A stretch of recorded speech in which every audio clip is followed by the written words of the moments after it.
Okey, dah selesai bahagian 2 iaitu semua kelebihan saja. Jadi sekarang kita nak cerita tentang kekurangan pula. Apa kekurangan? Takkan semua kelebihannya macam biasa kenapa patutnya semua orang kena buat kesamaan hutang ni. Oh tidak, kita ada juga beberapa kelemahan-kelemahan yang ketara yang saya boleh kongsikan, mungkin 5. Yang pertama sekali ialah obviously kos dia tinggilah. Kan? Jika anda nak filekan saman di mahkamah ini yang melibatkan peguam, kos dia akan jadi tinggi, 5,000, 10,000, 15,000, itu benda yang biasa. Kerana peguam perlu persediaan yang rapi untuk menyediakan dokumentasi, kemudian memfilekan pada mahkamah, untuk menyediakan pula case management, kemudian untuk bawa pula kepada pemfailan dokumen-dokumen keterangan evidence, kemudian menyediakan pula penyata saksi punya soalan dan jawapan, bicara pula, panggil saksi, kemudian hujahan lagi, masukkan pula hujahan, kena buat research, kena buat case. Jadi benda-benda tu memakan kos yang tinggi. Jadi kalau amount hutang tu saja dah sama banyak dengan kos guaman, iaitu mungkin lebih kurang 10,000, 20,000, lebih baik kita consider balik sama ada berbalik ataupun tidak, ataupun cuba dapatkan peguam yang boleh tolerate lah. Ada peguam yang boleh buat dengan pro bono, percuma, untuk hanya membantu anda mendapatkan tuntutan anda. Mungkin kita boleh cuba cari peguam mana yang mampu untuk buat begitu, ataupun cari peguam yang kos dia rendah, bergantung kepada tuntutan. Kalau tuntutan rendah, ada peguam yang bagi kos yang rendah. Kalau tuntutan tu tinggi, dia akan letak kos yang tinggi. Kalau anda punya tuntutan rendah, anda boleh cuba untuk dapatkan peguam-peguam yang membuat pertimbangan begitu.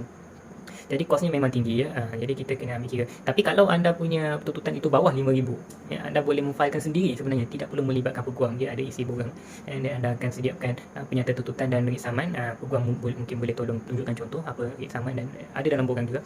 Dan kemudian bila anda dah filekan, nanti mahkamah akan bagi nombor kes.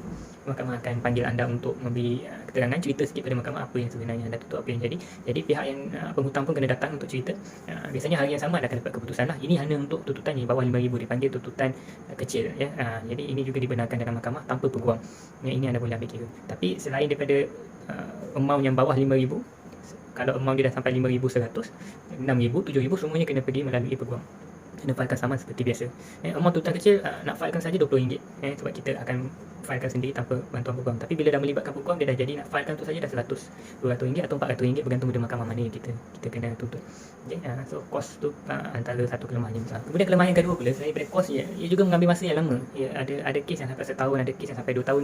Ini kalau peguam tak cerita ni, saya cerita terus terang lah. Keadaan mahkamah tidak menentu. Kalau ada masa yang mana mahkamah yang anda filekan itu mempunyai kekosongan kes, mempunyai kekosongan jadual, sangat efisien, hakim pun memang rush untuk selesaikan kes-kes yang seperti anda dulu. Jadi anda akan mendapat satu tarian sangat cepat, 14 hari anda dapat, 14 hari dapat, 14 hari dapat, 14 hari dapat, sampai ke bicara dalam masa 2-3 bulan, kemudian anda boleh selesai. Tapi kalau ada macam-macam masalah yang berlaku, kadang-kadang peguam minta tangguh, kadang-kadang peguam penghutang pula memfilekan application lain, memfilekan pula permohonan lain, memfilekan pindaan kena pindah balik. Itu semua akan menjadikan tempoh masa tu jadi makin panjang. Bila tempoh masa jadi makin panjang, anda akan berdepan dengan risiko anda kena sediakan kesediaan mental dan kewangan. Bila benda tu jadi panjang, bila dah masuk permohonan anda perlu jawab. Jadi banyak perkara yang anda perlu jawab, lagi banyak perkara yang anda perlu bayar pada peguam untuk jawabkan bagi pihak anda.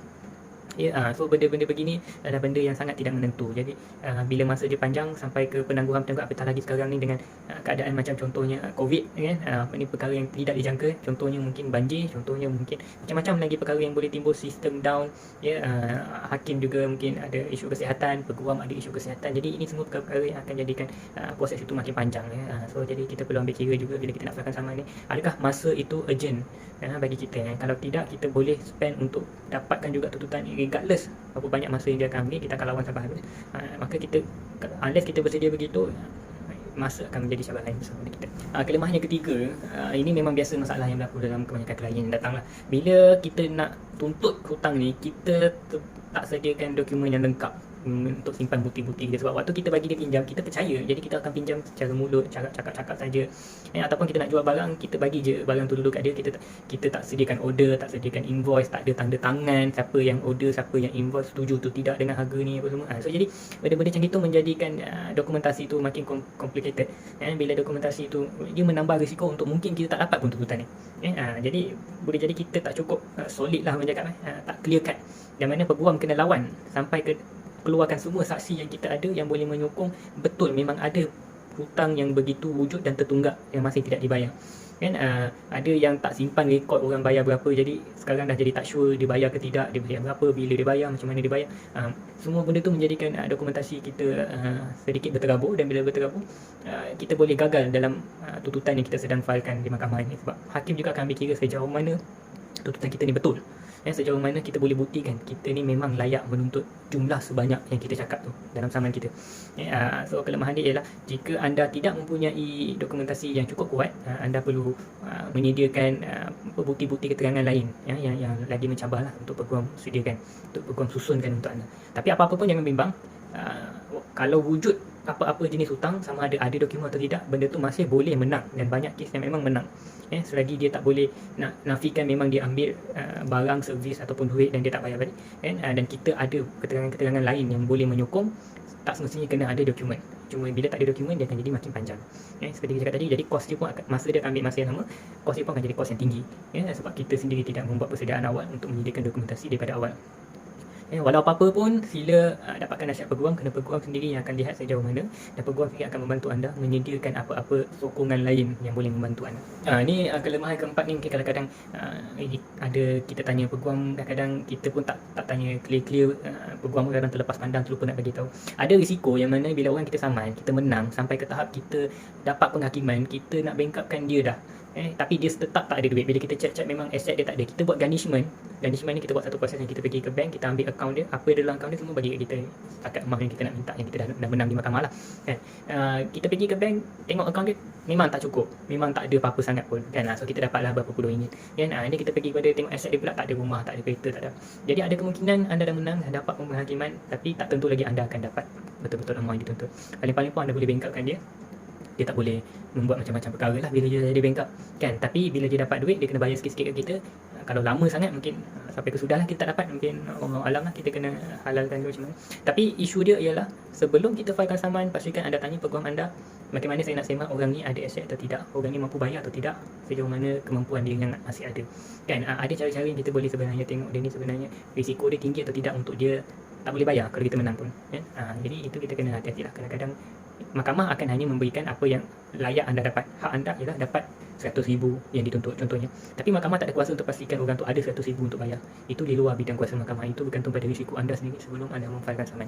Itu satu kelemahan lah. Ada kelemahan yang kelima pula, ini yang paling mengejutkan, dan biasanya ramai orang sangat tak sangka lah, kadang-kadang kita pun tak sempat nak inform bila kita tak predict benda ni. Yang kelima ialah, boleh jadi bila kita filekan saman untuk menuntut hutang pada orang tu pula yang akan memfilekan counter claim, dia akan saman balas balik kat kita, dia akan tuntutan balas balik pada kita, sebab bila kita nak tuntut hutang kat dia, dia pun nak cakap kita pun ada something yang kita tak bagi pada dia, jadi bila dah jadi macam tu, dah jadi dua saman yang saling bertentangan.